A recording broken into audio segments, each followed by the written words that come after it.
So now, this one is a little bit harder to find that pulmonary aorta because it's just got so much fat around it.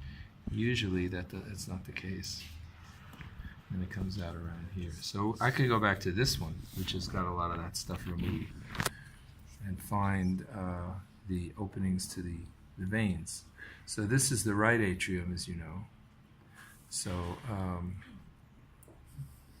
or is it? Let's see. So yes, this would be the right atrium. So coming into the right atrium from the top would be the superior vena cava, right? See, right side comes into the atrium through the tricuspid valve. So that's the superior vena cava. And then coming into the side is the inferior, and actually the superior and the inferior are connected. This space in here is called the sinus venosus. Called the what? Sinus venosus. It's a venous sinus. A sinus is like a big pool, you know. Just whoever this is. This. Oh, I'm sorry. So, yeah, just I don't want to rest my elbow on it. I'll end up smashing your screen. So this is superior and inferior vena cava. You go on the right side and you can see that, and they are connected. And you can see how, right? Look how thin the walls are, because that's a vein. Doesn't need to contain much pressure. But it carries just as much blood as the, right? Superior vena cava carries the same blood as the brachiocephalic artery. So that has a smaller lumen. The lumen is the hollow place of anything hollow. We call it the lumen because when you look at it in a microscope, it's light, right? It's hollow. So the lumen of the brachiocephalic is much thicker than the lumen of the superior vena cava. Right? The wall is thicker, but the lumen is smaller because it carries the same flow of blood, but under high pressure. So it carries at a faster velocity and higher pressure. So you need a thick wall and a smaller opening.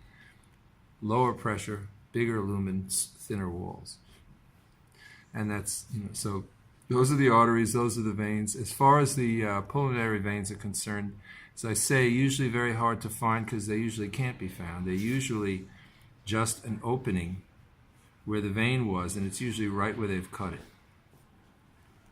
So you really can't identify it as a separate blood vessel. I mean, sometimes you can. I guess in this case, that would be the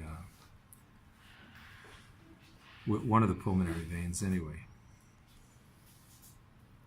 Okay.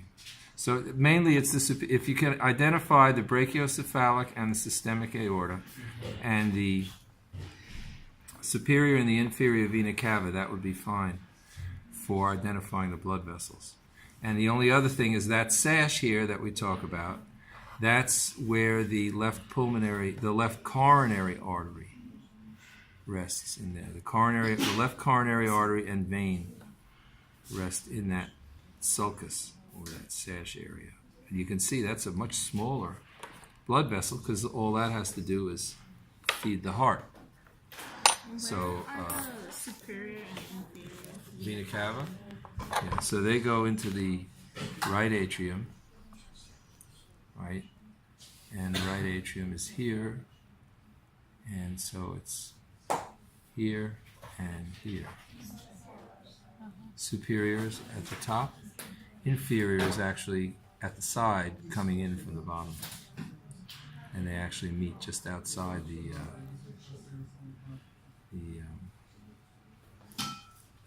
right atrium. Okay, let's see if we got some other interesting parts here. Is that all right?